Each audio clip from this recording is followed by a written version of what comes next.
넌 여전히 궁상 맞구나. 이거나 먹어도. 군 출신이 많은 동창회에서 명품을 두른 여자가 모두 앞에서 한 여자를 조롱하고 있었습니다. 25년 전 반지하에 가난했던 소녀는 오늘도 참아냈죠. 하지만 잠시 후 단체 사진 안내가 나오고 예상치 못한 일이 벌어졌습니다. 군 출신 남편들이 동시에 부동자세로 경례를 올린 것이죠. 경례는 조롱당했던 여자에게 일제히 향했습니다. 궁상맞다는 그녀의 정체는 무엇일까요? 그리고 아내의 무지한 조롱이 남편과 집안 사업까지 송두리째 뒤흔들었습니다. 사연 시작 전 구독과 좋아요 부탁드립니다. 어디에서 듣고 계신지 말씀해 주시면 힘차게 인사드리겠습니다. 강원도 인제군 서하면. 대한민국에서 겨울이 가장 먼저 오고 가장 늦게 떠난다는 이곳의 바람은 단순히 춥다는 말로는 설명되지 않았습니다. 체감온도 영하 25도. 숨을 들이마실 때마다 코 속 점막이 달라붙는 혹한의 날씨였어요. 하지만 GOP 경계 근무를 마치고 복귀한 3군단 소속 김민수 이병을 괴롭히는 것은 단순한 추위가 아니었습니다. 소대장님, 등이 불에 타는 것 같습니다. 김이병은 내무반에 들어와서도 방한복상에 일명 깔깔이를 벗지 못한 채 등을 미친 듯이 쥐어뜯고 있었어요.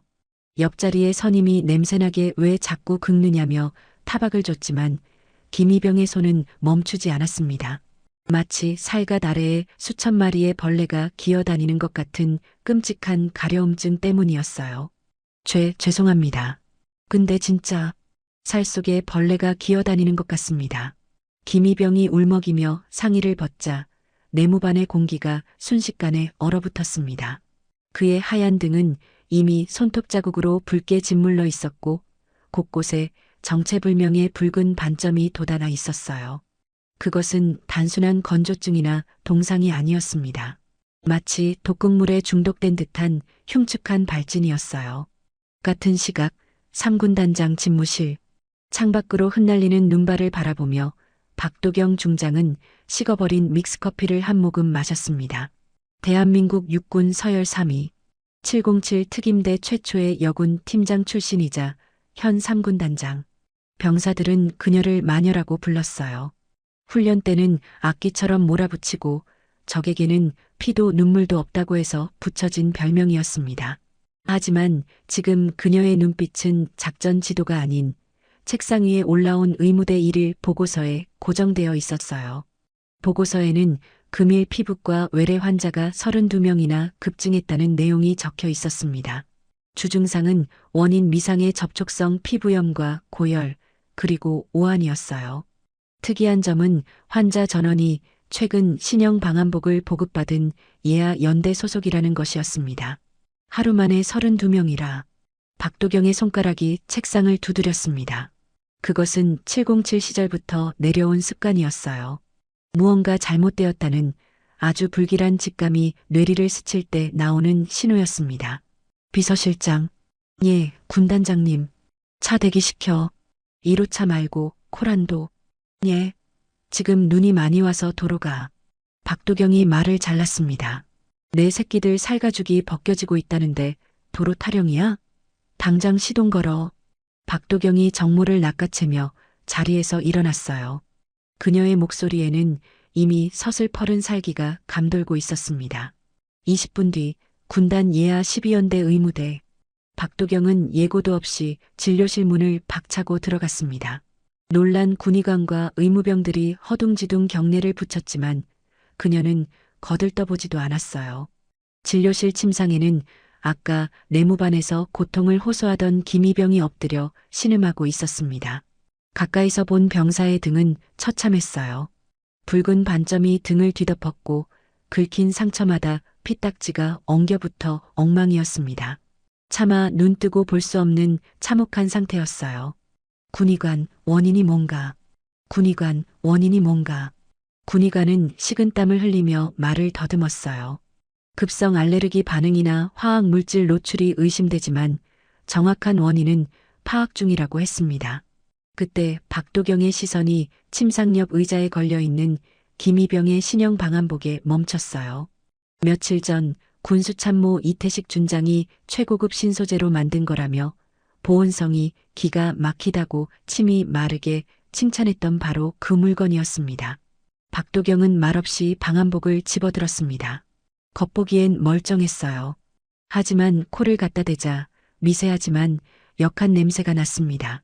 싸구려 소독약 냄새와 비릿한 피 냄새가 섞인 듯한 기분 나쁜 악취였어요. 박도경은 망설임 없이 허리춤에 차고 있던 맥가이버 칼을 꺼내 방한복의 배 부분을 길게 찢었습니다. 거친 소리와 함께 그녀가 안감을 뜯어내자 하얗고 뽀송뽀송해야 할 목화솜 대신 충격적인 것들이 쏟아져 나왔어요. 거무튀튀하게 변색된 손뭉치들, 그리고 그 사이로 무언가가 바닥을 굴렀습니다. 박도경이 허리를 굽혀 그것을 집어들었어요. 그것을 본 순간 의무대 안에 있던 모든 사람의 입에서 헛구역질 섞인 탄식이 터져 나왔습니다. 그것은 피가 말라붙어 딱딱하게 굳어버린 수수용 거즈 조각이었어요. 이게 뭐야? 박도경의 손이 부들부들 떨렸습니다. 자세히 들여다본 손뭉치 곳곳에는 말라붙은 핏자국과 정체불명의 오물들이 엉겨붙어 있었어요. 이것은 솜이 아니었습니다. 병원 수술실이나 폐기물 처리장에서나 볼 법한 의료용 폐기물 솜이었어요. 그 더러운 쓰레기를 국가를 지키겠다고 온 20살 청춘들의 맨살 위에 입힌 것이었습니다. 김희병이 고통을 참지 못하고 다시 등을 긁기 시작했어요. 으악! 가려워 죽을 것 같습니다. 그의 손톱 밑에는 이미 자신의 살점이 끼어 있었습니다. 박도경은 피 묻은 거즈 조각을 꽉 움켜쥐었어요. 손바닥에 날카로운 통증이 느껴졌지만 가슴속에서 치밀어 오르는 분노에 비하면 아무것도 아니었습니다. 이태식? 그녀는 군수 참모의 이름을 나직이 씹어뱉었습니다. 이태식 준장. 그녀의 고등학교 동창 최미자의 남편이자 이 군단의 살림을 책임지는 군수 책임자. 박도경은 주머니에서 핸드폰을 꺼내 이태식에게 전화를 걸었어요. 하지만 신호음만 길게 이어질 뿐 그는 전화를 받지 않았습니다. 비서실장이 조심스럽게 보고했습니다. 이태식 준장은 오늘 오후 반차를 내고 서울로 갔다고 했어요. 사모님 동창회에 참석한다는 이유였습니다. 동창회라. 박도경이 헛웃음을 터뜨렸어요. 내 새끼들은 쓰레기를 입고 살이 썩어 들어가고 있는데 그 쓰레기를 입힌 장본인은 서울 호텔에서 와인을 마시며 희희낙낙하고 있다는 사실이 믿기지 않았습니다. 박도경의 손에서 핸드폰 액정에 금이 갈 정도로 힘이 들어갔어요. 차 돌려. 예. 부대로 복귀하십니까? 아니. 박도경은 피 묻은 거즈와 썩은 손뭉치를 주머니에 쑤셔 넣었습니다. 거울 속에 비친 그녀의 얼굴은 더 이상 점잖은 군단장이 아니었어요. 그것은 사냥감을 포착한 707 특임대 시절의 마녀, 그 자체였습니다. 서울로 간다. 비서실장이 당황하여 그녀의 옷차림을 가리켰습니다. 흙탕물이 튄 낡은 등산복 바지에 빛바랜 야전상에 별 3개짜리 장군의 품이라고는 찾아볼 수 없는 행색이었어요. 하지만 박도경은 상관없다는 듯 운전석 문을 열고 운전병을 내리게 했습니다. 비켜. 내가 운전한다. 군단장님. 박도경이 운전석에 올라타며 차창을 내렸습니다. 정복 입고 갈 필요 없다고 쥐새끼 잡으러 가는데 말이에요. 그녀는 비서실장에게 헌병대장에게 연락하라고 지시했습니다. 자신의 좌표를 실시간으로 찍어보내고 한개 소대를 무장시켜 은밀하게 따라오라고요. 사이렌은 끄고 엠블럼도 가린 채로 놓치면 영창 갈 줄 알라는 경고도 함께요. 낡은 코란도의 엔진이 맹수처럼 포효했습니다. 박도경은 핸들을 잡으며 눈보라가 치는 전방을 노려보았어요. 쥐새끼들, 내 오늘 아주 뼈를 발라주마. 서울 강남구 청담동 그랜드 팰리스 호텔. 대한민국에서 내로라 하는 부자들과 권력자들이 드나든다는 이곳은 밤이 되자 더욱 화려한 빛을 뿜어내고 있었습니다. 번쩍이는 샹들리에가 로비를 대낮처럼 밝히고 입구에는 억소리 나는 외제차들이 줄지어 들어오고 있었어요. 발레 파킹 요원들은 허리를 90도로 굽히며 귀하신 분들의 차 문을 열어주기에 바빴습니다. 그때였습니다. 매끄러운 대리석 바닥 위로 굉음과 함께 흙먼지를 뒤집어 쓴 낡은 코란도 한 대가 미끄러져 들어왔어요. 강원도 인제의 진흙탕을 뚫고 달려온 탓에 차체는 본래의 색을 알아볼 수 없을 만큼 더러웠습니다. 반짝이는 벤츠와 포르쉐 사이에서 그 투박한 지프차는 마치 백조무리에 낀 오리처럼 이질적이었어요. 호출기를 들고 있던 발렌 요원이 인상을 찌푸리며 달려왔습니다. 운전석 문이 열리고 박도경이 내렸어요. 그녀의 복장은 호텔의 화려함과는 거리가 멀었습니다.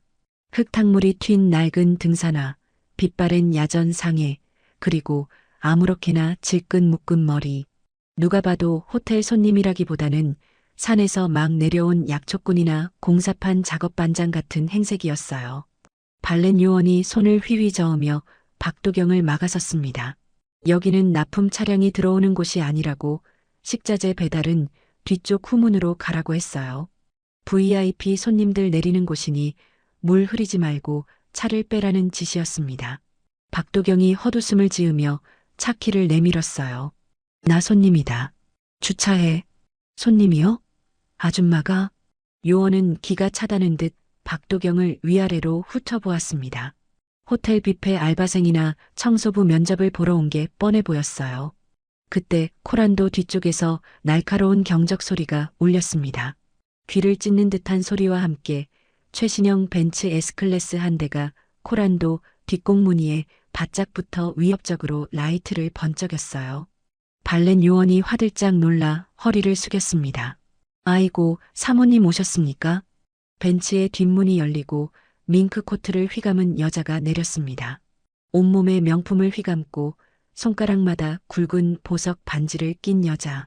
박도경의 고등학교 동창이자 군수참모 이태식 준장의 아내인 최미자였어요. 최미자는 차에서 내리자마자 코를 쥐며 인상을 썼습니다. 매연 냄새가 난다며 짜증을 냈어요. 기사에게 앞차를 빨리 치우라고, 자기 차에 흙이 튄다고 소리쳤습니다. 그러다 코란도 옆에 서 있는 박도경과 눈이 마주쳤어요. 순간 최미자의 눈이 동그랗게 커졌습니다. 어머, 이게 누구야? 박도경 아니니? 박도경은 말없이 최미자를 응시했습니다. 30년 전 가난했던 자신을 반지하 냄새난다며 괴롭혔던 그 얼굴 그대로였어요. 최미자는 박도경의 남루한 등산복과 흙투성이 지프차를 번갈아 보더니 이내 깔깔거리며 웃음을 터뜨렸습니다. 세상에, 도경아. 너 아직도 이러고 사니? 최미자가 비웃었어요. 동창회 온다더니 차꼴이 이게 뭐냐며 강원도 산골에서 배추 농사라도 짓느냐고 조롱했습니다. 오랜만이네, 최미자.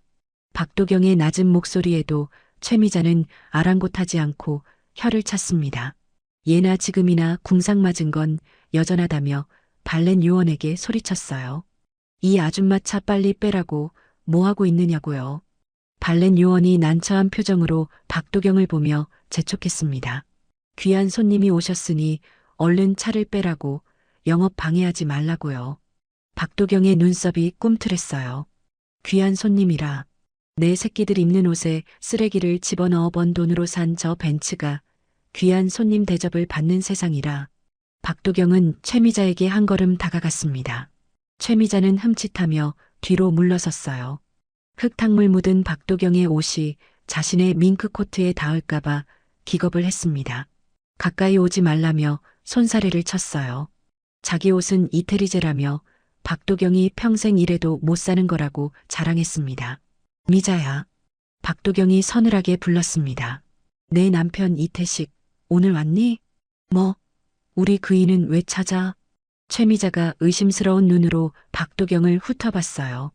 혹시 남편한테 부탁하러 왔냐며, 취직 자리라도 하나 달라고 왔냐며 비웃었습니다. 꿈깨라고. 남편은 이번에 장군 진급해서 눈코 뜰 새 없이 바쁜 분이라고요.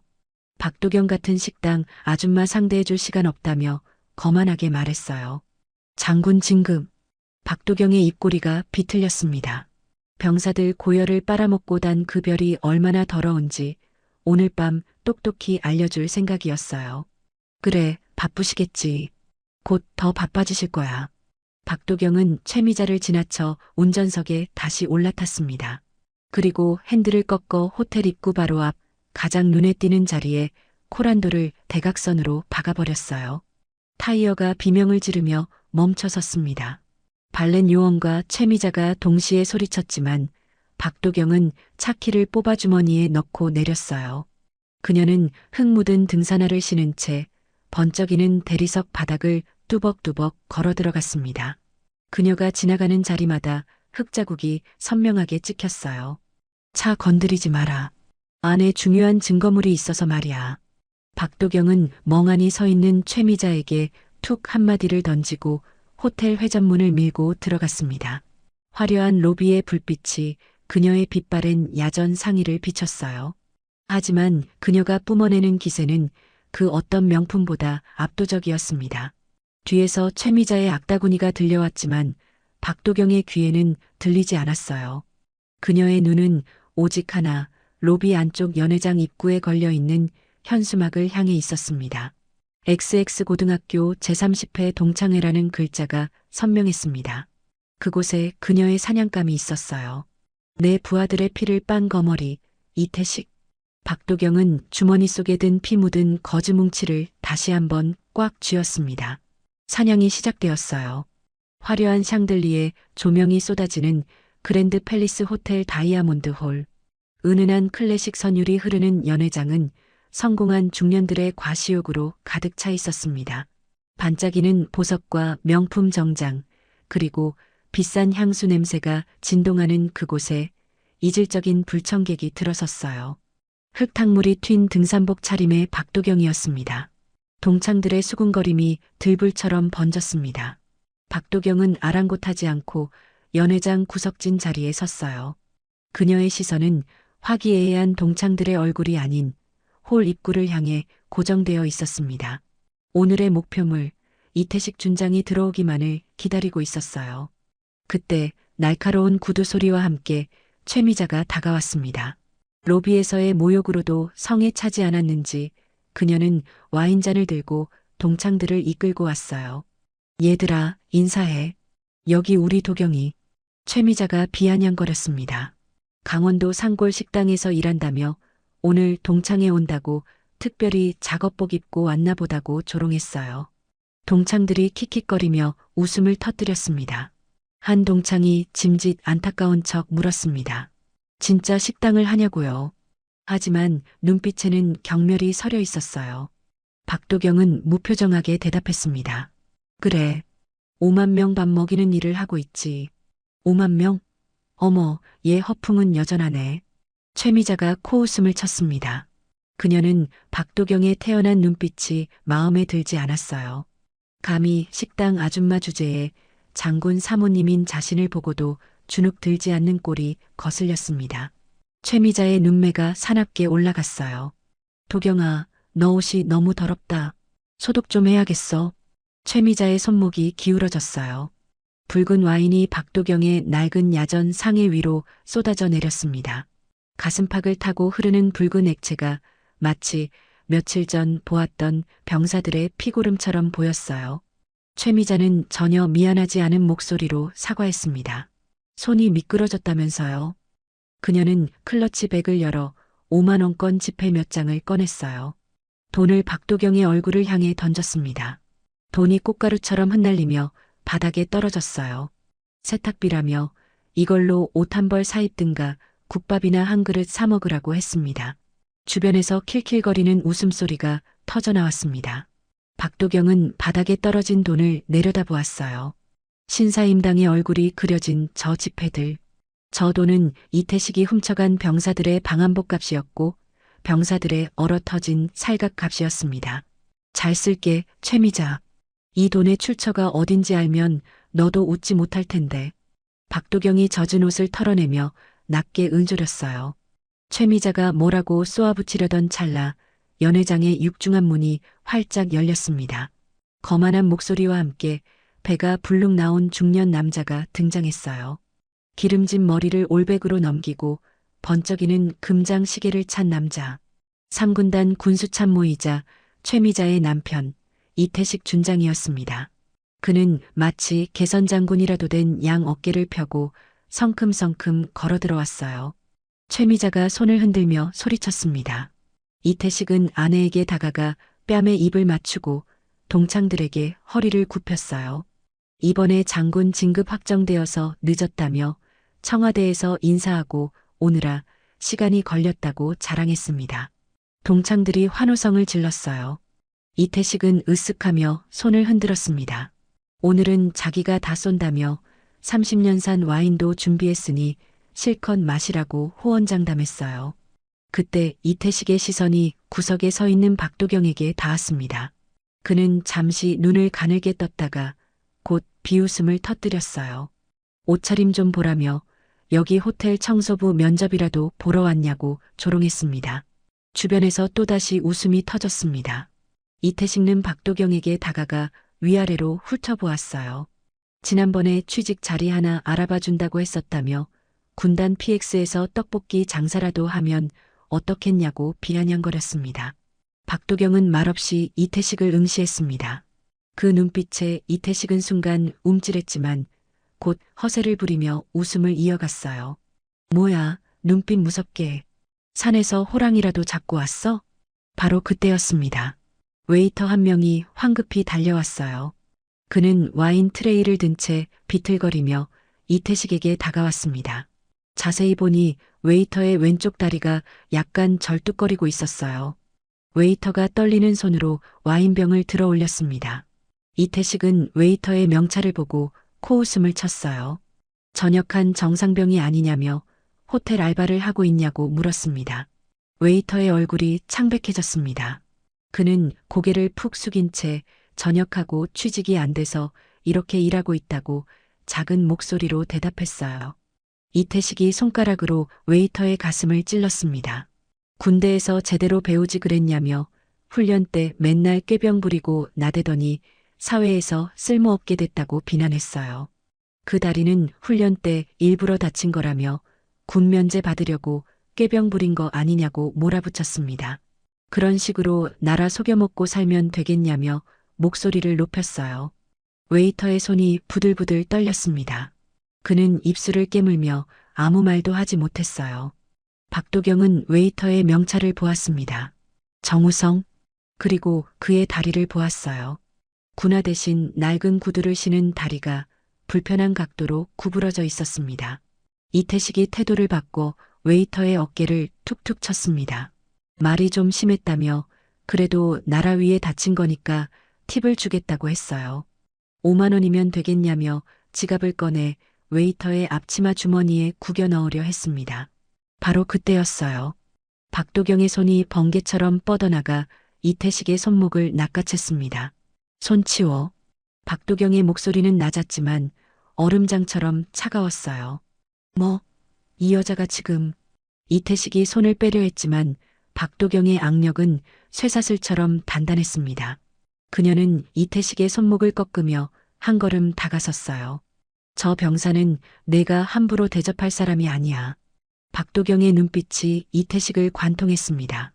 연회장에 정적이 흘렀어요. 아무도 감히 숨조차 쉬지 못하는 긴장감이 감돌았습니다. 못 배운 자식이라니. 박도경의 입에서 서슬퍼른 목소리가 흘러나왔어요. 나라 지키다 다친 다리다. 그 영광스러운 상처를 쓸모없다고 모욕하는 내 놈은 대체 어디서 뭘 배웠나? 이태식은 눈앞의 여자가 누구인지 알아보지 못한 채 손목을 빼내려 안간힘을 썼습니다. 이 아줌마가 미쳤나? 이거 안 나? 내가 누군지 알아? 알지. 아주 잘 알지. 박도경의 손아귀에 점점 힘이 들어갔습니다. 그녀의 손끝에서 핏빛 와인이 떨어져 내렸어요. 내 새끼 건드리지 말라고 했을 텐데. 박도경이 손목을 비틀 준비를 마쳤습니다. 호텔 로비의 화려한 조명 아래 마녀의 사냥이 시작되는 순간이었어요. 이태식 준장은 자신의 손목을 잡은 여자의 악력에 당황했습니다. 단순히 힘이 센 정도가 아니었어요. 마치 강철 덫에 걸린 것처럼 뼈마디가 조여오는 고통이 손목을 타고 어깨까지 찌릿하게 올라왔습니다. 그는 얼굴을 붉히며 소리를 질렀어요. 자신이 누군지 아냐며 육군 준장인데 감히 장군의 몸에 손을 대냐고 악을 썼습니다. 장군? 박도경의 입꼬리가 비릿하게 올라갔습니다. 그녀의 눈빛은 이태식에 넘어 30년 전 가난했던 소녀가 아닌 수많은 사선을 넘나든 707 마녀의 그것이었어요.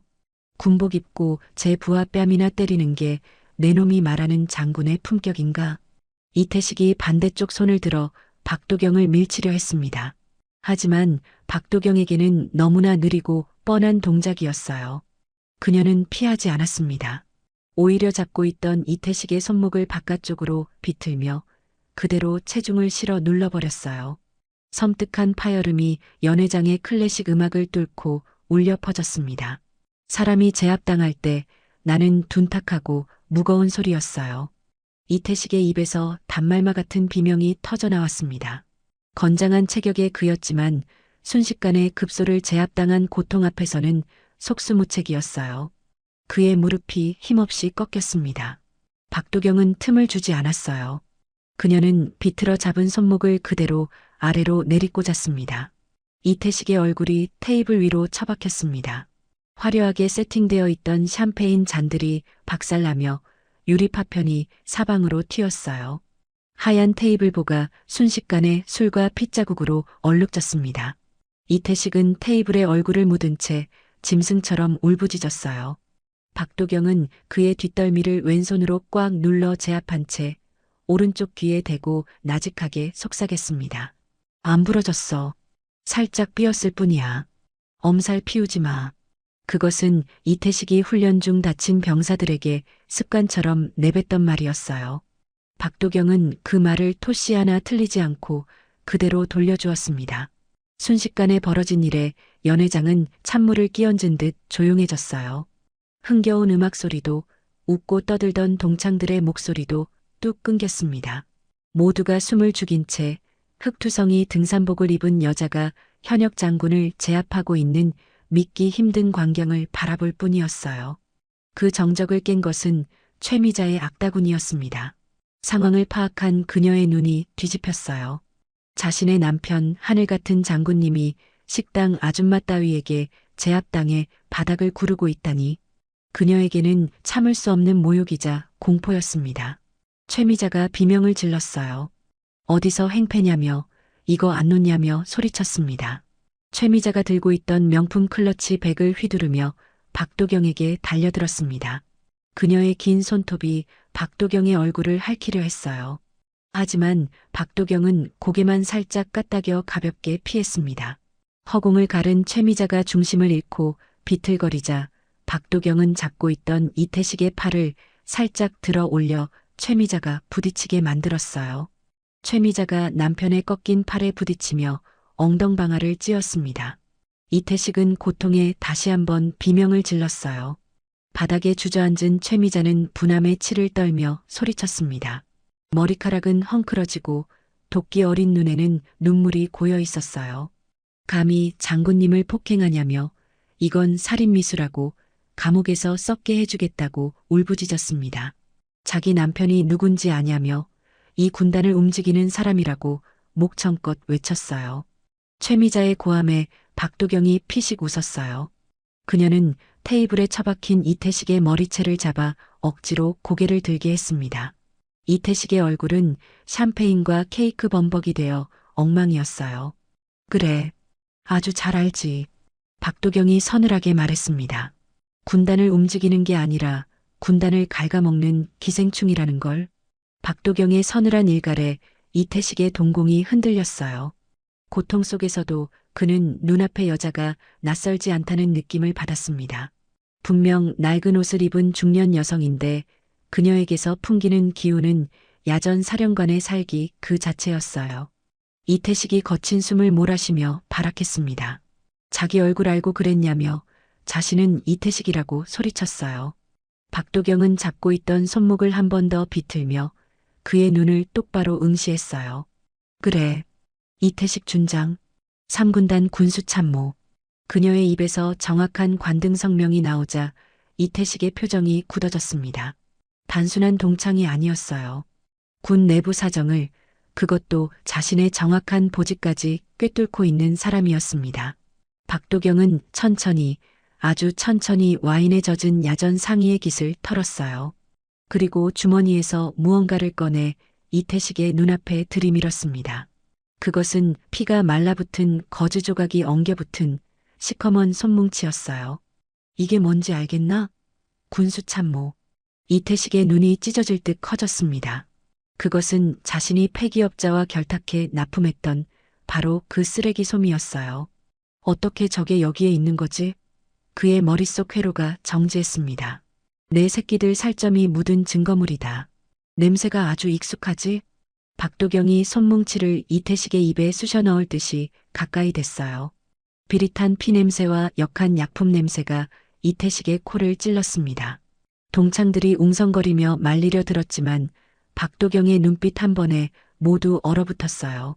그녀는 이제 더 이상 동창회에 온 친구가 아니었습니다. 그녀는 심판자였어요.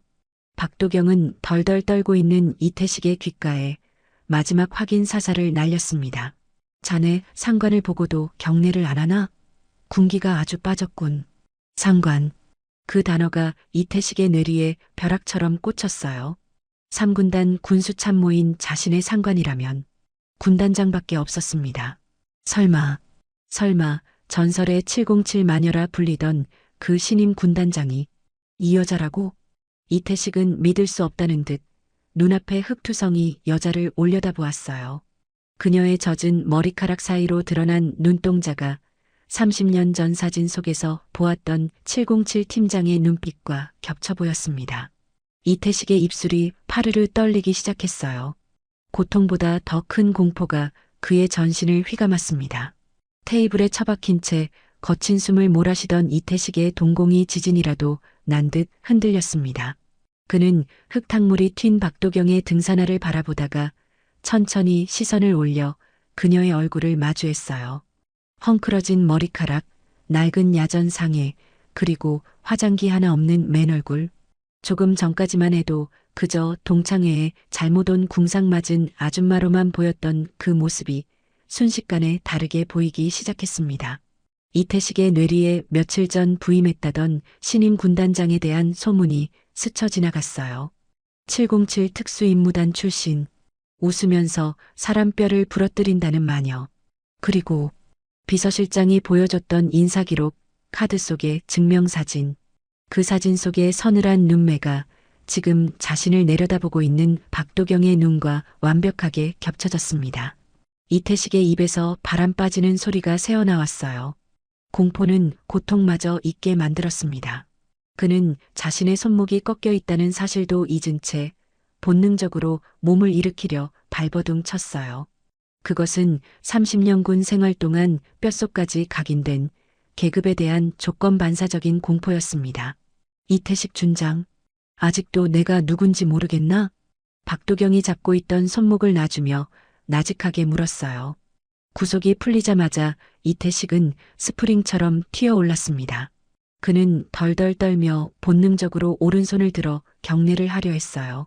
하지만 꺾인 손목의 격통 때문에 비명이 터져나왔고 팔은 올라가다 힘없이 떨어졌습니다. 극한의 공포에 질린 이태식은 자신도 모르게 멀쩡한 왼손을 번쩍 들어 이마에 갖다 댔어요. 충성, 군단장님. 군인이, 그것도 장군이 왼손으로 경례를 하는 초유의 사태. 이태식의 찢어지는 듯한 외침이 그랜드 팰리스 호텔의 다이아몬드 홀을 쩌렁쩌렁 울렸습니다. 박도경은 왼손을 올린 채 벌벌 떨고 있는 이태식을 보며 싸늘하게 일갈했어요. 정신 나갔나? 군인이 왼손으로 경례를 해? 당장 손 내려. 순간 연회장의 시간이 멈췄습니다. 와인잔을 들고 있던 동창들의 입이 딱 벌어졌어요. 샴페인을 나르던 웨이터들도 문을 지키던 호텔 직원들도 모두 얼어붙었습니다. 군단장. 그 단어가 주는 무게감은 상상 이상이었어요. 이태식이 자랑하던 장군 준장보다 무려 2단계나 더 높은 별이 3개 달린 중장. 대한민국 육군 서열 3위이자 5만 명의 병력을 지휘하는 야전 사령관이었습니다. 주변에 있던 남자 동창들의 얼굴색이 하얗게 질리기 시작했어요. 그들은 대부분 예비역 영관급 장교 출신이거나 군 관련 사업을 하는 사람들이었습니다. 그들은 이제야 박도경의 정체를 깨달았어요. 전설로만 듣던 707의 유령, 박도경 중장이 바로 눈앞에 있는 이 초라한 차림의 여자였다는 사실을 말입니다. 여기저기서 의자가 뒤로 밀리는 소리가 났습니다. 자리에 앉아있던 남자 동창들이 벌떡 일어났어요. 그들 역시 군인의 습성을 버리지 못한 것이었습니다. 삼성 장군이 눈앞에 서 있는데 감히 앉아있을 수 있는간 큰 예비역은 없었어요. 얼떨결에 여기저기서 경례 구호가 터져나왔습니다.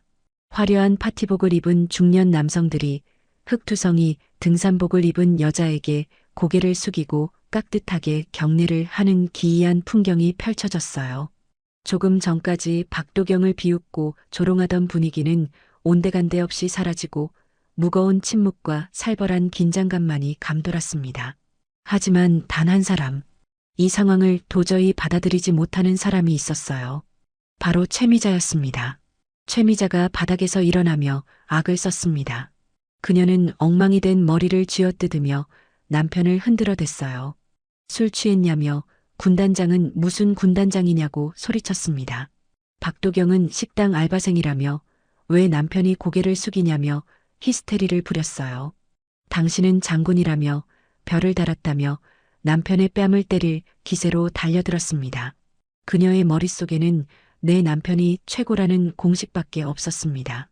자신이 무시하고 짓밟았던 박도경이 남편보다 높은 사람이라는 사실을 인정하는 순간 자신의 자존심이 무너져 내릴 것 같았기 때문이에요. 이태식이 기어들어가는 목소리로 애원했습니다. 제발 좀 닥치라고요. 그는 지금 아내의 목소리가 저승사자의 부름처럼 들렸어요.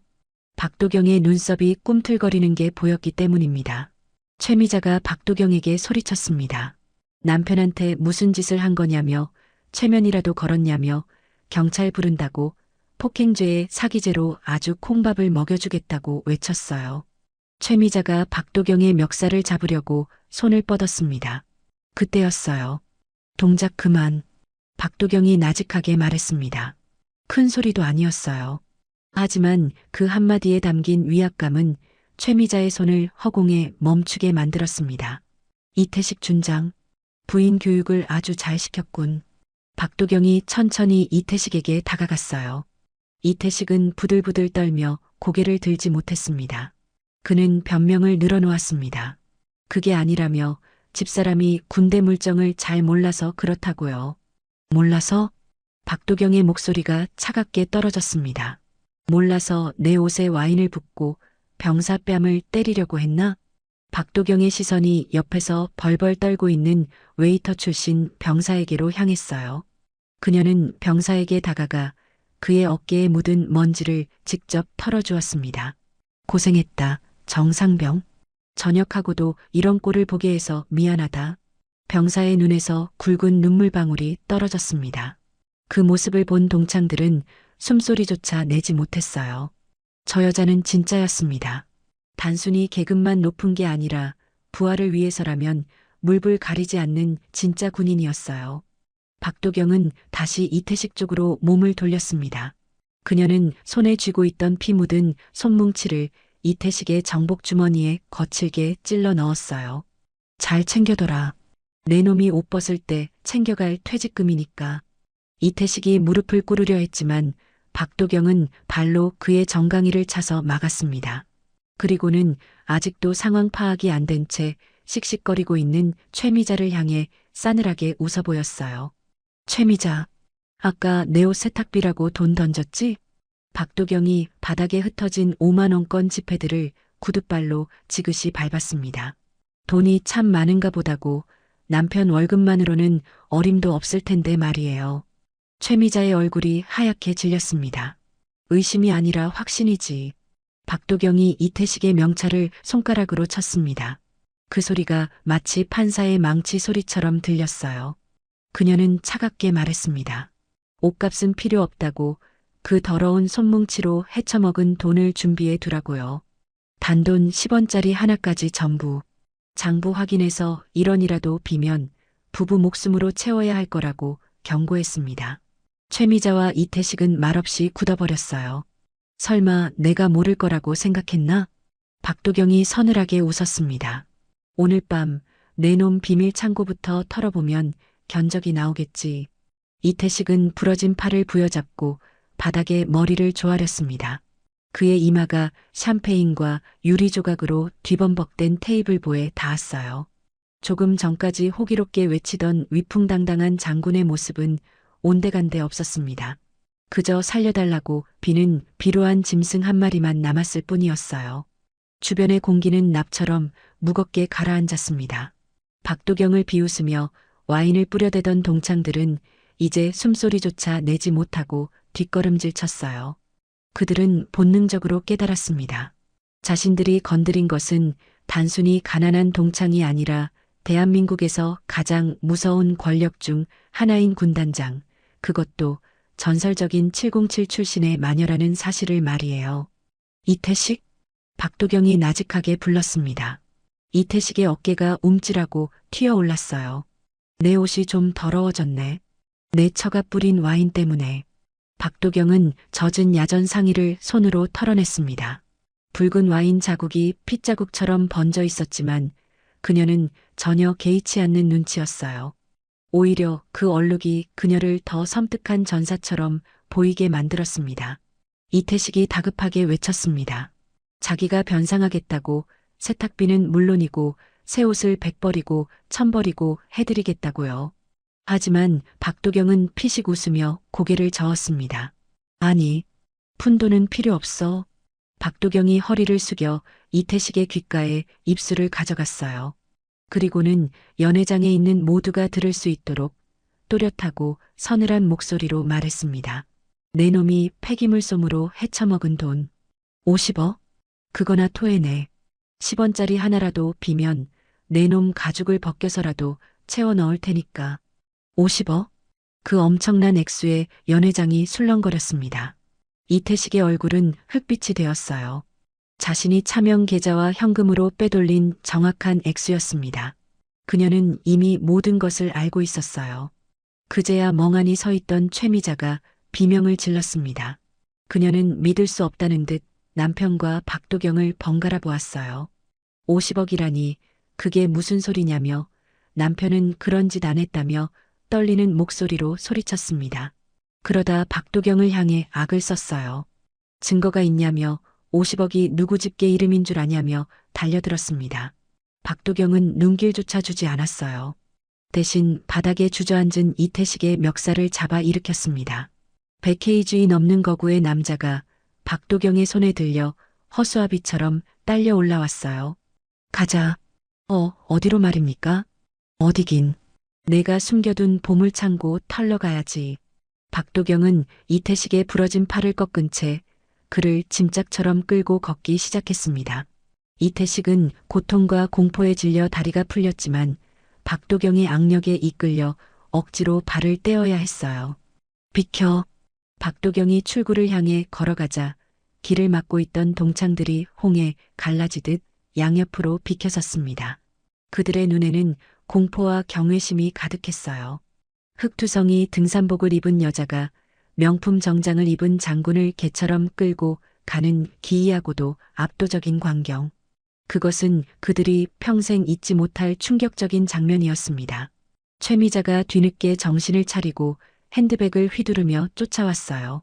남편을 어디로 데려가냐며 이건 납치라며 경찰을 부르겠다며 소리쳤습니다. 하지만 박도경은 걸음을 멈추지 않고 뒤를 향해 짧게 한마디를 던졌습니다. 따라오지 마. 너도 곧 갈 곳이 생길 테니까. 공범 주제에 말이 많네. 박도경이 차갑게 내뱉었어요. 집에서 짐이나 싸고 있어. 콩밥 먹으러 갈 준비나 하라고. 박도경의 서늘한 경고에 최미자는 그만 다리에 힘이 풀려 주저앉고 말았습니다. 공범, 콩밥.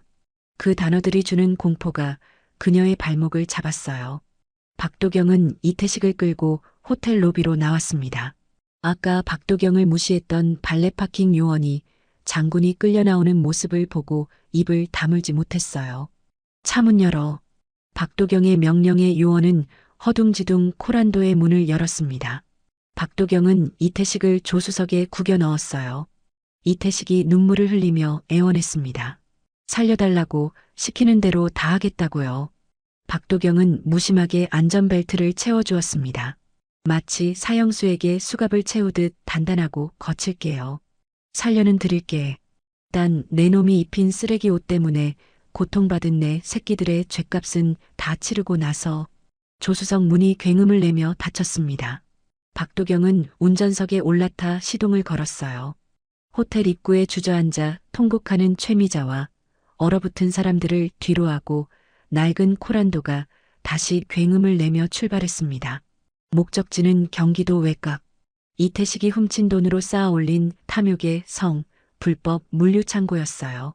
이제 말로 하는 경고는 끝났습니다. 지금부터는 707 마녀의 방식대로 뼈와 살을 깎는 진짜 참교육이 시작될 시간이었어요. 경기도 외곽, 인적이 드문 폐공장 단지. 가로등 하나 없는 칠흑 같은 어둠 속을 낡은 코란도 한 대가 미친 듯이 질주하고 있었습니다. 조수석에 앉은 이태식 준장은 안전벨트를 생명줄처럼 꽉 쥐고 있었어요. 부러진 손목의 통증보다 옆에서 운전대를 잡고 있는 박도경의 서늘한 침묵이 더 공포스러웠기 때문입니다. 이태식이 울먹이며 애원했습니다.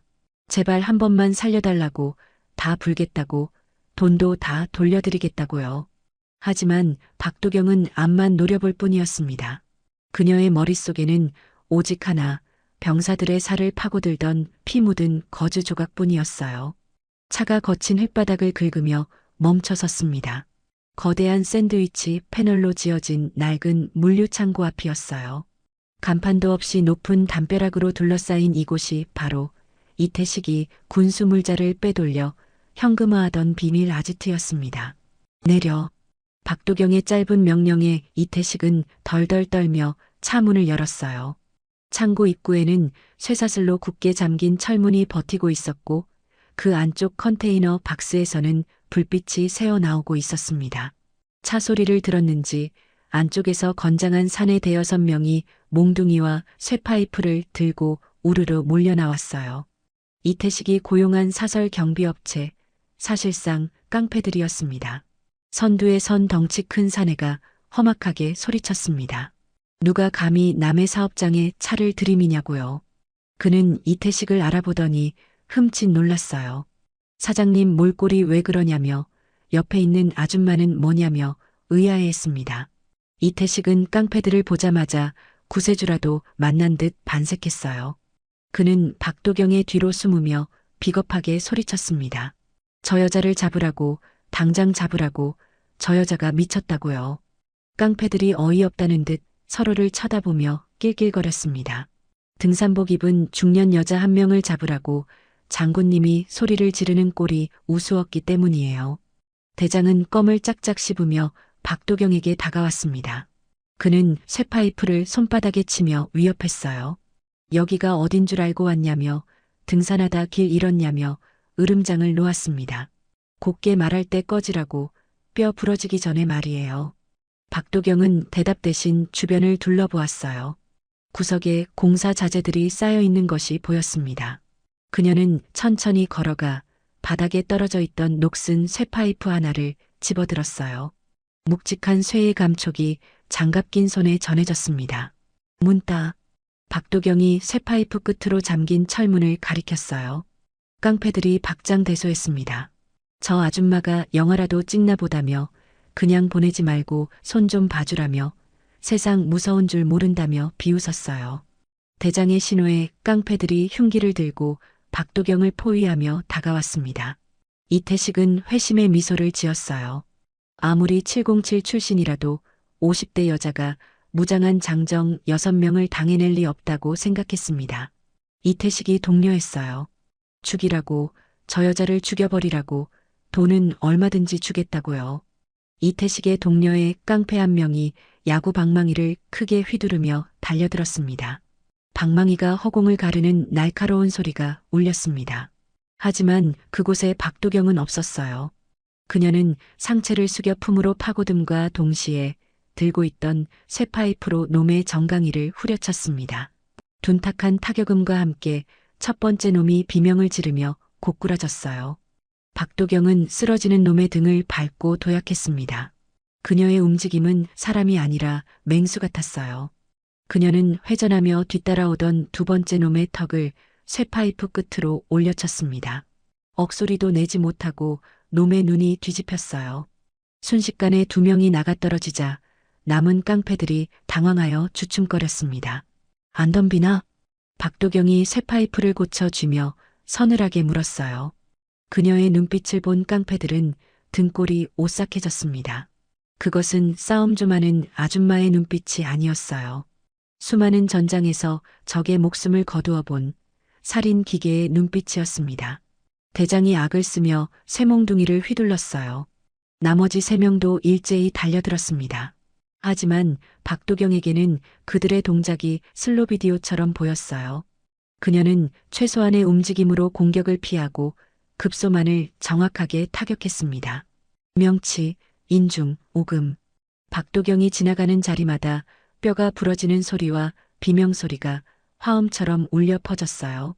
불과 3분, 창고 앞마당은 아수라장이 되었습니다.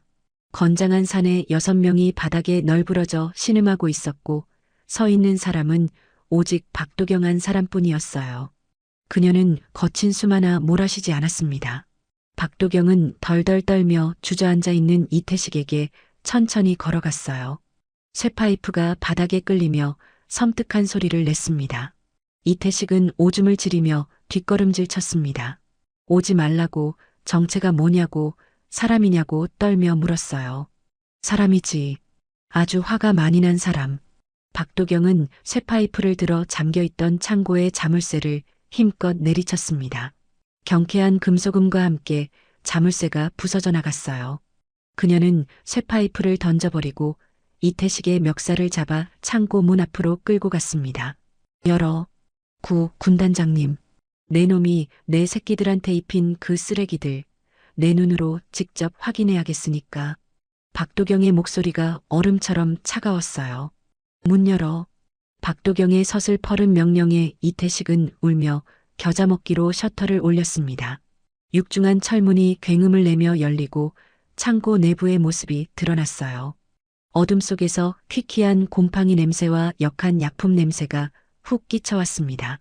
박도경이 벽면에 스위치를 올렸어요. 형광등이 깜빡이며 창고 안을 비췄습니다. 그리고 그곳에 쌓여있는 산더미 같은 자루들을 본 박도경의 눈에서 시퍼런 불꽃이 튀었어요.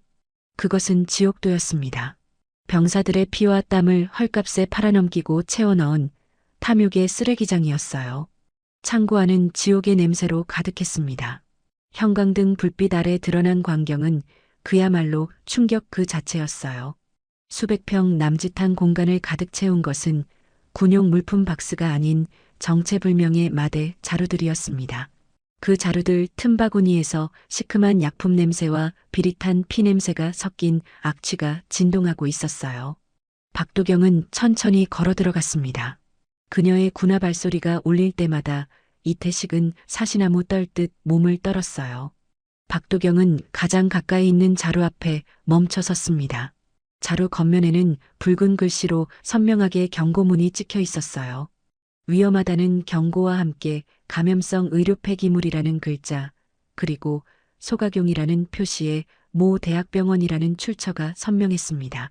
이게 내가 말한 최고급 신소재인가? 박도경이 쇠파이프 끝으로 자루를 건드렸어요. 그러자 헐거워진 입구 사이로 내용물이 쏟아져 나왔습니다. 누렇게 변색된 손뭉치, 핏물이 덜 빠져 거무죽죽한 거즈, 그리고 수술용 튜브 조각들이 뒤엉켜 바닥을 굴렀어요. 그것은 돈을 주고 사오는 원자재가 아니었습니다. 오히려 돈을 받고 처리해줘야 하는 산업 폐기물이었어요. 창고 한쪽 구석에는 대형 세탁기와 표백제 통들이 나뒹굴고 있었습니다. 그 옆 작업대에는 라벨 가리를 위한 재봉틀이 줄지어 놓여 있었어요. 폐기물 솜을 강력한 화학약품으로 표백해 하얗게 만들고 그럴듯한 겉감을 씌운 뒤 대한민국 육군 최고급 방한복이라는 가짜 라벨을 붙이는 작업장이었습니다. 뒤따라 들어온 헌병대 수사관이 참지 못하고 헛구역질을 했어요. 박도경의 호출을 받고 은밀하게 뒤따라온 헌병대 병력들이 창고를 장악하고 있었습니다. 박도경의 표정은 차갑게 굳어 있었어요. 그녀는 바닥에 떨어진 피 묻은 손뭉치를 맨손으로 집어들었습니다. 독한 표백제 냄새 사이로 역겨운 부패의 냄새가 코를 찔렀어요. 이걸 내 새끼들한테 입혔어? 박도경의 목소리가 지하 안반수처럼 낮게 깔렸습니다. 이태식은 뒷걸음질 치다 자루 더미에 걸려 넘어졌어요. 그는 급하게 변명했습니다. 한번 세탁하면 깨끗하다고, 고열로 멸균 처리도 한다고, 원가 절감 차원이었다고요. 원가 절감? 박도경이 성큼성큼 다가가 이태식의 머리채를 휘어잡았습니다. 그리고는 그대로 그의 얼굴을 바닥에 쏟아진 폐기물 솜더미에 처박아 버렸어요. 이태식의 목에서 찢어지는 듯한 비명이 터져나왔습니다. 숨 쉬어. 깊게 들이마셔. 박도경이 이태식의 뒤통수를 군화발로 짓눌렀어요. 이태식의 코와 입이 피고름 묻은 손뭉치 속에 파묻혔습니다. 그는 숨을 쉴 때마다 폐부 깊숙이 들어오는 역겨운 냄새에 발버둥 쳤어요. 어때? 냄새 좋지? 이게 내 놈한테는 돈 냄새였겠지. 이태식이 헛구역질을 하며 발버둥 쳤습니다. 잘못했다고 살려달라고 애원했어요. 내 새끼들은 영하 20도 추위 속에서 이걸 입고 살이 썩어 문드러졌어. 박도경의 목소리가 얼음처럼 차가웠어요. 가렵다고 울면서 잠도 못 잤다고. 그런데 너는 그 돈으로 호텔에서 와인을 마셔? 박도경의 분노가 폭발했습니다. 그녀는 이태식을 들어 올려 작업대 위로 내동댕이 쳤어요. 작업대 위에 놓여있던 장부 책자가 바닥으로 떨어졌습니다. 박도경은 떨어진 장부를 주워 펼쳤어요. 그곳에는 악마의 거래 내역이 빼곡히 적혀 있었습니다. 원자재 매입가는 0원이었고 오히려 폐기물 수거 비용으로 3천만 원을 받았습니다. 가공비는 500만 원, 그리고 군 납품가는 50억 원이었어요. 쓰레기를 돈 받고 가져와서 세금 50억을 받고 군대에 팔아넘긴 기적의 연금술이었습니다. 심지어 지출 내역란에는 박도경의 혈압을 터뜨릴 만한 이름이 적혀 있었어요. 수익금은 최미자 명의로 이체되었습니다. 강남 아파트 잔금으로 20억, 동창회 찬조금 및 품위유지비로 5천만 원이 지출되어 있었어요. 박도경은 기가 막혀 한숨을 내쉬었습니다. 웃음조차 나오지 않았어요. 아까 호텔에서 최미자가 박도경의 얼굴에 뿌렸던 그 돈, 세탁비나 해라 하며 던졌던 그 5만 원짜리 지폐들이 사실은 병사들의 피고름을 판 돈이었던 것입니다. 내 마누라가 뿌린 돈이 내 부하들 살점 값이었구나. 박도경이 장부를 이태식의 얼굴에 집어던졌어요. 종이 모서리에 맞아 이태식의 이마가 찢어졌지만 그는 아픈 줄도 모르고 싹싹 빌었습니다. 자기가 미쳤었다고, 돈은 다 토해내겠다고, 제발 군법 회의만은 피하게 해달라고요. 돈? 당연히 토해내야지. 하지만 그건 나중 문제고. 박도경은 작업대 구석에 쌓여있던 완성품 방한복, 일명 깔깔이 한 벌을 집어들었어요. 겉보기엔 멀쩡해 보이지만 속은 썩은 솜으로 가득 찬 그 쓰레기 옷을. 일단 너도 체험을 좀 해봐야지. 소비자의 고통을 알아야 진정한 판매자 아니겠나? 박도경의 눈빛이 섬뜩하게 빛났습니다. 벗어. 이태식이 당황하여 물었습니다. 무엇을 벗으라는 거냐고요. 입고 있는 정복, 속옷까지 싹 다 벗어. 지금 당장. 박도경은 덜덜 떨고 있는 이태식에게 폐솜 깔깔이를 던져주었어요. 오늘 밤 내 놈이 입을 옷은 이거 하나뿐이다. 창고 밖에서는 겨울바람이 윙윙거리며 울고 있었습니다. 영하 20도의 혹한, 그 차가운 지옥 속으로 이태식을 밀어넣을 준비가 끝났어요. 707 마녀의 진짜 심판은 이제부터였습니다. 벗으라고 했다. 3초 준다. 박도경이 쇠파이프로 작업대를 내려쳤습니다. 굉음이 창고 안을 울렸어요. 이태식은 소스라치게 놀라며 뒷걸음질 쳤습니다. 설마 진짜 다 벗으라는 거냐며, 이 날씨의 말이냐며 떨었어요. 셋, 둘. 박도경이 숫자를 세며 다가가자 이태식은 허겁지겁 단추를 풀기 시작했어요. 번쩍이는 장군 정복 상의가 바닥에 떨어졌습니다. 이어서 명품 셔츠, 바지, 그리고 가죽 벨트까지. 잠시 후 대한민국 육군 준장 이태식은 얇은 러닝 셔츠와 정장 바지 속 내의 차림으로 오들오들 떨고 있었어요. 창고의 냉기가 얇은 옷감을 뚫고 사정없이 파고들었습니다. 부러진 팔은 퉁퉁 부어올라 흉측한 보라색으로 변해 있었어요. 입어. 박도경이 턱짓으로 작업대 위에 놓인 방한복을 가리켰습니다. 폐기물 솜으로 만든 그 끔찍한 결과물을요. 이태식은 떨리는 손으로 옷을 집어들었어요. 가까이서 맡으니 독한 락스 냄새와 비릿한 피 냄새가 섞인 악취가 진동했습니다. 그는 숨을 참으며 팔을 끼워 넣었어요. 옷이 몸에 닿자마자 까끌까끌한 감촉이 전신을 찔러왔습니다. 제대로 세척되지 않은 솜 속에 박힌 미세한 굳은 핏덩어리와 이물질들이 피부를 긁어대기 시작했어요. 이태식이 신음을 흘렸습니다. 따갑다고, 너무 따갑다고 몸을 비틀며 긁으려 하자 박도경이 차갑게 일갈했어요. 참아. 내 새끼들은 그 옷 입고 영하 20도에서 10시간씩 경계 근무 섰어. 내 놈은 고작 몇 분 입고 엄살이야? 박도경은 이태식의 정복과 명품 구두를 발로 차서 헌병대장 쪽으로 넘겼습니다. 이건 증거물이니까 챙기라고, 그리고 애들 시켜서 이 자식 끌고 오라고 지시했어요. 박도경이 앞장서서 걸어간 곳은 창고 한쪽에 주차된 2.5톤 냉동 탑차였어요. 이태식이 훔친 돈으로 산 손뭉치들을 군부대로 실어 나르던 바로 그 트럭이었습니다. 이태식이 기겁했습니다. 저기 말이냐며, 저긴 냉동칸 아니냐며, 이 날씨에 저기 들어가면 얼어 죽는다며 버텼어요. 난방은커녕 사방이 철판으로 된 냉동칸에 갇히면 영하 20도의 날씨에 동태가 되는 건 시간 문제였어요. 걱정 마. 냉동기는 껐으니까. 박도경이 이태식의 뒷덜미를 잡아 트럭 뒤쪽으로 질질 끌고 갔습니다. 대신 보온도 안 돼. 쇠깡통 안이 얼마나 추운지, 그리고 내가 만든 그 옷이 얼마나 따뜻한지 몸소 체험해봐. 이태식이 짐칸 문틀을 잡고 늘어졌습니다. 살려달라고 안 된다고 제발 살려달라고 애원했지만 헌병 2명이 그의 손을 떼어내고 짐짝처럼 안으로 밀어 넣었어요. 무거운 철문이 굉음을 내며 닫혔습니다. 밖에서 빗장이 걸리는 소리가 들렸어요. 칠흑 같은 어둠 속에 갇힌 이태식은 문을 두드리며 절규했습니다. 하지만 돌아오는 것은 맹수처럼 으르렁거리는 엔진 소리뿐이었어요. 트럭이 출발했습니다. 목적지는 강원도 인제 3군단 사령부.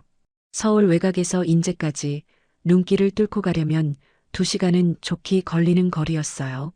트럭이 속도를 내자 낡은 고무 패킹 틈새로 황소바람이 들이닥쳤습니다. 이태식은 짐칸 구석에 웅크리고 앉아 덜덜 떨었어요. 폐솜 방한복은 추위를 막아주기는커녕 식은땀이 나자 더욱 축축하게 달라붙어 체온을 급속도로 뺏어갔습니다. 마치 젖은 걸레를 뒤집어쓰고 냉동실에 들어온 기분이었어요. 하지만 추위보다 더 참을 수 없는 건 가려움이었습니다. 오염된 솜이 피부에 닿은 곳마다 불이 난 것처럼 화끈거리고 미칠 듯이 가려웠어요. 이태식은 미친 사람처럼 비명을 질렀습니다. 긁어달라고, 제발 긁어달라고요. 그는 미친 사람처럼 온몸을 긁어댔어요. 등을 철판 벽에 비비고 손톱으로 허벅지를 쥐어뜯었습니다. 손톱 밑에 피가 맺히고 살점이 떨어져 나갔지만 가려움은 뼈속까지 파고들었어요. 그제야 그는 떠올랐습니다. 며칠 전 의무대 보고서에 첨부되어 있던 병사들의 짓무른 등 사진이 자신이 엄살 피우지 말라고 해 라며 결제 서류를 집어 던졌던 그 병사들의 고통이 이제야 자신의 몸에 똑같이 새겨지고 있었습니다. 2시간 뒤 트럭이 덜컹거리며 멈춰섰어요. 외부의 소음이 들리지 않는 고요한 곳, 3군단 연병장이었습니다. 육중한 철문이 삐걱거리며 열렸습니다. 눈이 부신 서치라이트 불빛이 쏟아져 들어왔어요. 이태식은 눈도 제대로 뜨지 못한 채 바닥에 널브러져 있었습니다. 입가에는 하얗게 거품이 물려 있었고 긁어댄 피부는 피투성이었어요. 추위와 고통으로 혼절하기 직전이었습니다. 도착했다. 군수참모. 역광을 받아 거대한 검은 산처럼 보이는 박도경이 그를 내려다보고 있었어요. 어때? 50억짜리 옷 입고 드라이브한 기분이? 이태식은 대답할 힘도 없이 쉰 목소리로 신음했습니다. 살려달라고요. 그의 목소리는 거의 숨결에 가까웠어요. 아직 안 끝났어. 해 뜨면 내 놈이 만든 이 걸작을 전 장병에게 공개할 거니까. 박도경은 헌병들에게 손짓했습니다. 끌어내. 영창에 쳐넣어. 아, 옷은 벗기지 말고. 춥다는데 따뜻하게 입고 있어야지. 헌병들이 파랗게 질린 이태식을 양쪽에서 잡고 질질 끌고 갔습니다. 눈 덮인 연병장 위로 핏물 섞인 긴 자국이 끌려갔어요. 동쪽 하늘이 붉게 밝아오고 있었습니다. 이태식의 파멸과 박도경의 심판이 완성되는 아침이 오고 있었어요. 다음 날 아침 강원도 인제 3군단 사령부 대연병장. 밤새 내리던 눈이 그치고 차가운 아침 햇살이 설원을 비추고 있었습니다. 하지만 연병장의 공기는 얼음장보다 차가웠어요. 긴급 소집된 군단 예하 주요 지휘관들과 본부 근무대 장병 2천여 명이 부동자세로 도열해 있었기 때문입니다. 그들의 시선은 단상 아래 눈 덮인 바닥에 무릎 꿇린 한 남자를 향해 있었어요. 어제까지만 해도 이 부대의 살림을 책임지던 군수참모 이태식 준장이었습니다. 하지만 지금 그의 모습에서 장군의 위엄은 찾아볼 수 없었어요. 계급장이 뜯겨나간 러닝셔츠 위에 오물과 핏자국이 얼룩진 폐솜깔깔이 하나만 걸친 채 덜덜 떨고 있었습니다. 밤새 냉동 탑차에 갇혀 있었던 탓에 그의 입술은 보라색으로 질려 있었고 긁어댄 피부는 흉측하게 부어올라 있었어요. 이태식은 콧물을 흘리며 중얼거렸습니다. 살려달라고 잘못했다고요. 하지만 아무도 귀담아 듣지 않았습니다. 단상 위에는 정복을 갖춰 입은 박도경 군단장이 서 있었어요. 그녀의 어깨에 달린 별 3개가 아침 햇살을 받아 서늘하게 빛났습니다. 전체 차렷. 박도경의 낮은 구령이 마이크를 타고 연병장에 울려 퍼졌어요. 수천 명의 군화 발소리가 일제히 하나가 되었습니다. 오늘 우리는 부끄러운 진실을 마주하기 위해 이 자리에 섰다. 박도경이 말을 이으려던 찰나 위병소 쪽에서 소란이 일어났어요. 검은색 고급 세단 한 대가 연병장 입구까지 들이닥쳤습니다. 차문이 열리고 헝클어진 머리에 밍크 코트를 걸친 최미자가 뛰어내렸어요. 그녀의 뒤로는 양복을 입은 변호사 2명이 허둥지둥 따라오고 있었습니다. 최미자는 꼴사납게 무릎 꿇고 있는 남편을 보고 비명을 질렀습니다. 그녀는 헌병들이 막아서자 핸드백을 휘두르며 악을 썼어요. 비키라고, 자기가 누군 줄 아냐며, 너희들 다 고소하겠다며, 감히 장군님을 이렇게 대우하냐며, 인권도 없냐며 히스테리를 부렸습니다. 최미자는 단상 위에 있는 박도경을 향해 삿대질했습니다. 박도경더러 미쳤냐고, 이게 무슨 짓이냐고, 당장 남편을 풀어주라고, 서울에서 제일 비싼 변호사를 데려왔다며 박도경 옷 벗길 준비가 다 끝났다고 소리쳤어요. 변호사 중 한 명이 헛기침하며 나섰습니다. 법무법인 태산의 김 변호사라며 자신을 소개하고는 지금 박도경이 불법 감금 및 가혹행위를 하고 있다며 즉시 중단하라고 공손하게 말했어요. 시끄러워. 박도경이 마이크를 잡고 짧게 일갈했습니다. 그녀의 목소리에 담긴 기백에 변호사가 입을 다물었어요. 변호사? 좋지.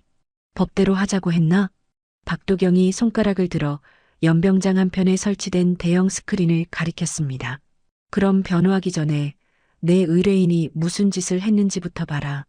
스크린에 영상이 재생되었어요.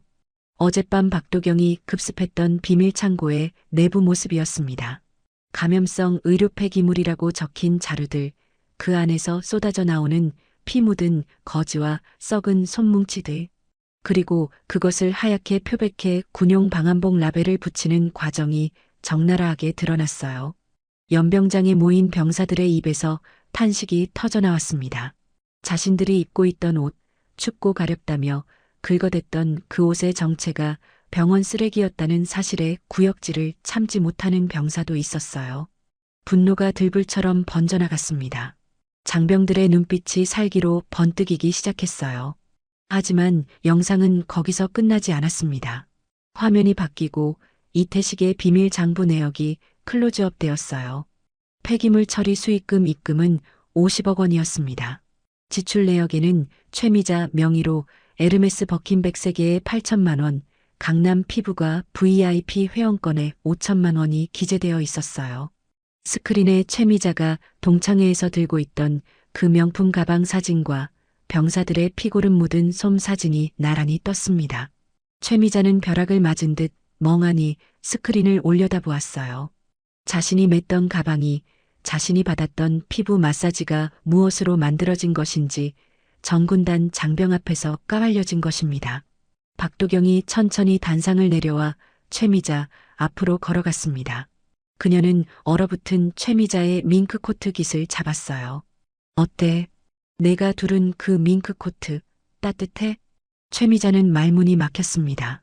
저기 서 있는 내 병사들은 내 남편이 만든 쓰레기 옷을 입고 살점이 떨어져 나갔어. 내가 산 명품 가방 하나가 내 새끼들 수백 명의 피 고름값이야. 박도경의 눈에서 불꽃이 튀었습니다. 변호사? 불러. 100명이고 1000명이고 다 불러와. 하지만 기억해라. 박도경이 뒤로 돌아 살기등등한 눈빛으로 자신을 노려보고 있는 2000명의 장병들을 가리켰어요. 이 아이들의 분노는 법전 몇 줄로 막을 수 없을 거다. 최미자는 다리에 힘이 풀려 주저앉았습니다. 남편이 횡령한 돈이 군인들의 밥값이나 옷값이라는 건 알았지만 이렇게 끔찍한 폐기물일 줄은 상상도 못했어요. 그녀는 자신이 들고 있던 핸드백이 혐오스러워 비명을 지르며 바닥에 던져버렸습니다. 헌병대장, 박도경의 우렁찬 외침이 떨어졌어요. 예. 헌병대장 대령 강철민, 군수참모 이태식, 그리고 민간인 공범 최미자, 군용물 횡령, 보건범죄 단속법 위반, 그리고 상해, 치상 혐의로 긴급 체포해. 알겠습니다. 전원 체포. 대기하고 있던 무장 헌병들이 들이닥쳤어요.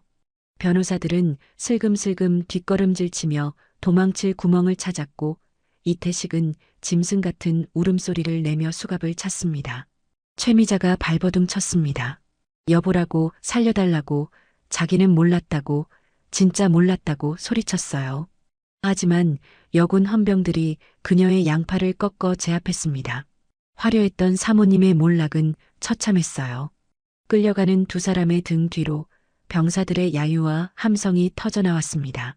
그 함성은 단순한 소리가 아니었습니다.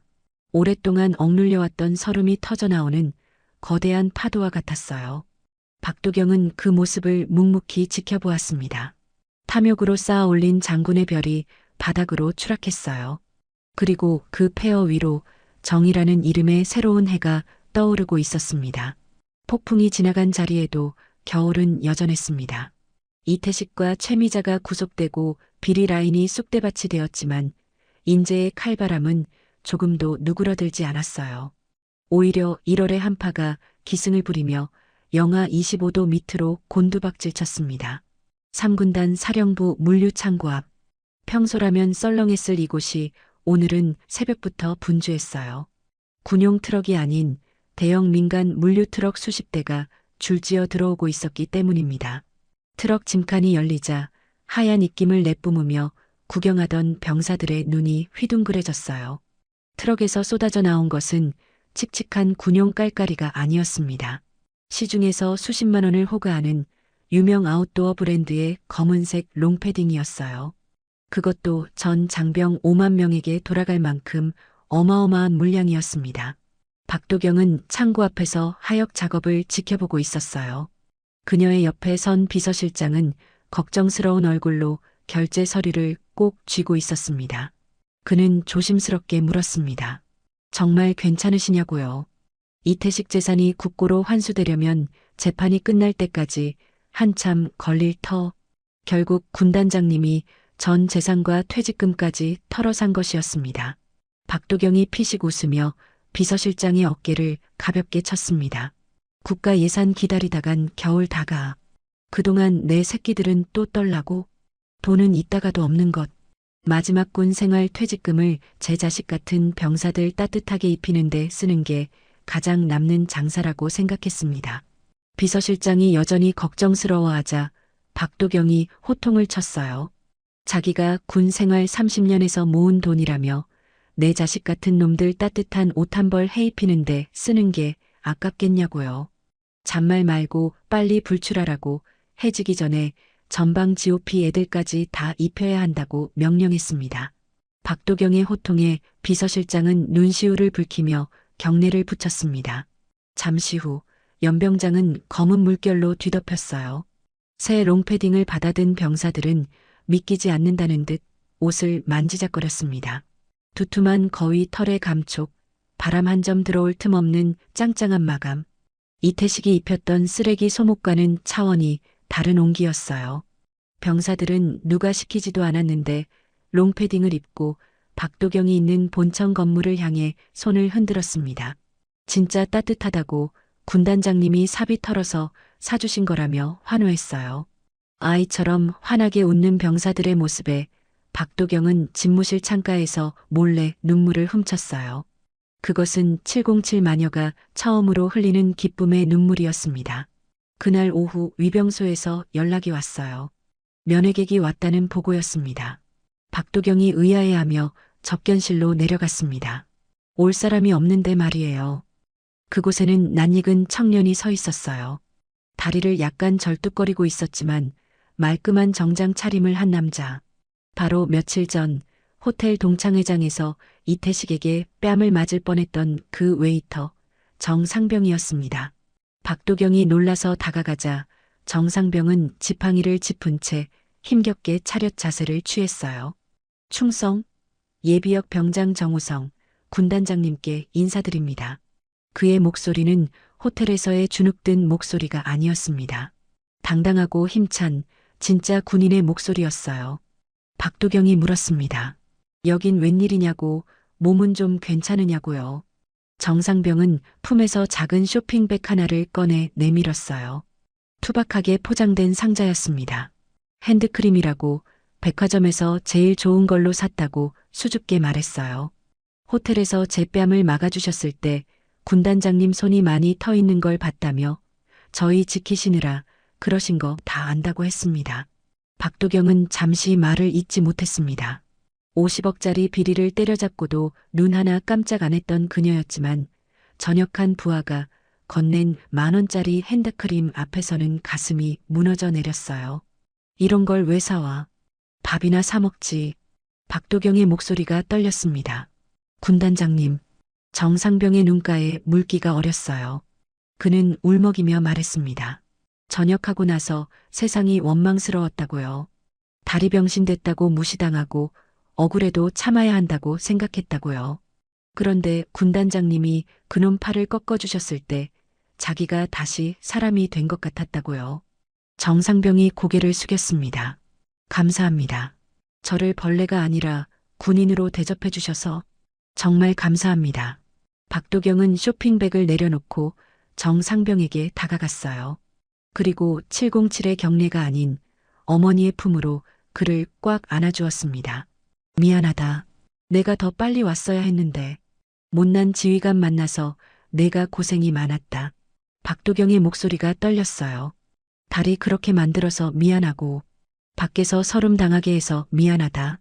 정상병은 박도경의 품에서 어린아이처럼 오열했습니다.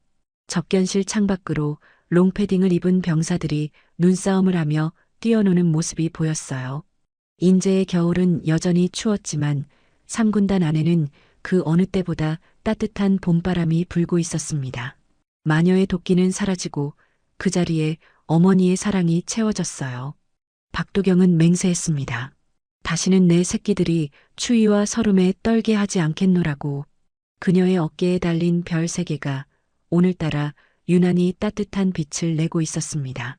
강원도 인제군 서하면의 깊은 골짜기에도 마침내 봄 기운이 스며들기 시작했습니다. 살을 애는 듯한 칼바람은 잦아들고 얼어붙었던 땅이 녹으며 아지랑이가 피어올랐어요. 하지만 3군단 사령부에 찾아온 봄은 단순히 계절의 변화 때문만은 아니었습니다. 연병장에서는 제설 작업이 한창이었어요. 예전 같았으면 추위에 떨며 억지로 빗자루질을 했을 병사들이었지만 지금은 달랐습니다. 군단장이 사비로 사입힌 검은색 롱패딩을 맞춰 입은 2천여 명의 장병들. 그들이 내뿜는 하얀 입김과 우렁찬 구호 소리에는 활기가 넘쳤어요. 마치 검은 파도가 춤을 추듯 병사들은 신나게 눈을 치우고 있었습니다. 집무실 창가에서 그 모습을 내려다보던 박도경 중장은 손에 들린 믹스커피를 한 모금 마셨어요. 달달한 커피 향이 방 안을 채웠습니다. 그녀의 책상 위에는 더 이상 피 묻은 손뭉치나 고발장이 아닌 병사들이 쓴 감사 편지들이 수북이 쌓여 있었어요. 비서실장이 결재판을 들고 들어왔습니다. 국방부 법무관리관실에서 최종 판결문이 도착했다고 보고했어요. 읽어봐. 비서실장이 판결문을 읽었습니다. 이태식 전 준장은 징역 15년에 전 재산 몰수, 불명예 전역이 확정되었다고 했어요. 공범 최미자는 징역 7년에 추징금 50억 원을 선고받았습니다. 15년이라 죗값치고는 싸네. 박도경은 덤덤하게 대꾸했습니다. 그들이 감옥에서 15년을 썩는다 해도 병사들이 겪었던 고통과 모멸감은 완전히 씻기지 않을 것이에요. 하지만 적어도 다시는 이 부대에서 병사들의 등을 처먹는 기생충들은 발을 붙이지 못할 것입니다. 그것으로 충분했어요. 비서실장이 조심스럽게 말을 이었습니다. 육군본부에서 연락이 왔다고요. 이번 사건 수습 공로로 군단장님을 대장 진급심사 대상에 올리겠다며 정치권에서도 러브콜이 왔다고 전했어요. 됐다고 해. 박도경이 말을 잘랐습니다. 그녀는 책상 한편에 놓인 작은 상자를 집어들었어요. 며칠 전 전역한 정 병장이 주고 간 그 핸드크림이었습니다. 투박한 손으로 뚜껑을 열어 손등에 조금 짜발랐어요. 거칠게 트고 굳은 살 박인 그녀의 손등 위로 향긋한 꽃향기가 퍼져나갔습니다. 쓰레기 솜에서 나던 그 역겨운 악취는 이제 기억조차 나지 않았어요. 난 여의도 가서 양복 입고 거짓말하는 재주 없어. 여기서 애들이랑 흙먼지 마시고 믹스커피 타 마시는 게 내 체질이야. 비서실장이 물었습니다. 하지만 별이 4개면 대한민국 군인으로서 최고 명예 아니냐고요. 박도경은 피식 웃으며 자리에서 일어났어요. 그녀는 어깨에 달린 별 3개, 중장 계급장을 손끝으로 쓸어내렸습니다. 비서실장, 사람들은 이 별이 권력인 줄 알아. 박도경이 말했습니다. 이태식 그놈도 그랬다고 별을 달면 밑에 있는 사람들을 맘대로 밟아도 된다고 착각했다고요. 하지만 겪어보니 알겠다며 이 별은 훈장이 아니라 짐이라고 했어요. 5만 명의 목숨이라는 무거운 짐. 자기가 눈 한 번 잘못 깜빡이면 저 꽃다운 아이들이 다칠 수도 죽을 수도 있다고요. 그래서 장군은 편하게 잠을 자면 안 된다고 말했습니다. 박도경의 눈빛이 깊어졌습니다. 별은 밤에만 뜨잖아. 병사들이 편히 잘 때 어둠 속에서 눈 부릅뜨고 지키라고 이 별을 달아준 거야. 어깨에 힘주라고 단 게 아니라 가슴으로 품으라고 단 거라고. 비서실장은 숙연해져 고개를 숙였습니다. 707마녀, 피도 눈물도 없는 독종. 세상은 그녀를 그렇게 불렀지만 그녀는 그 도끼로 제 새끼들을 지키는 가장 강인한 어머니였어요. 나가자. 애들 고생하는데 군단장이 방구석에 있으면 쓰나. 박도경은 정모를 눌러쓰고 집무실을 나섰습니다. 복도를 걷는 그녀의 군화 소리가 경쾌하게 울렸어요. 그 소리는 마치 부대의 심장 박동 소리처럼 든든했습니다. 본청 현관을 나서자 눈을 치우던 병사들이 그녀를 발견하고 일제히 하던 일을 멈췄어요. 누가 먼저랄 것도 없이 2,000명의 장병이 허리를 펴고 부동자세를 취했습니다. 연병장에 정적이 흘렀어요. 선임 하사의 구령이 터져나왔습니다. 부대 차렷, 군단장님께 대하여 경례라는 외침에 이어 우렁찬 충성 함성이 인제 골짜기를 뒤흔들었어요. 그것은 억지로 시켜서 하는 경례가 아니었습니다.